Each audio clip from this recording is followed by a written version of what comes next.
Paralizohet qarkullimi në doganën e Kapshticës, ku në radhë janë me 10 mjete që presin për më tepër se 2 orë. Kjo edhe për shkak të një anomalie në sistemin e doganës greke, çka ka bërë që shtetasit që duan të hyjnë drejt Greqisë të kalojnë me procedurë manuale.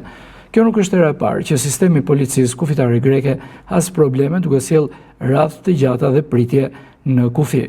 Një orë gjysmë. Nuk e di çfarë do. Rallë e madhe ne. Ne tani për sot jemi këtu. Herë e parë që ndodh për mua. Unë ka 2 orë gjysmë, 3 orë. 2 orë gjysmë po njerë. Po shkojmë për në kostur. Veme do marrë ushqime për vete do psonisë. Shkojmë. Herë pas herë, se janë ushqimet janë 100 herë më të mira se këtu në neve. Po jo mo ka raste që edhe nuk ka patër kështu probleme, po ja sot nuk e dim çfarë ka. Kemi të paktën 1 orë që presim këtu. Greqi edhe po. Shkojmë në Kozani të Greqisë. Të thëmë vërtetën edhe nga erdhëm ashtu ishte.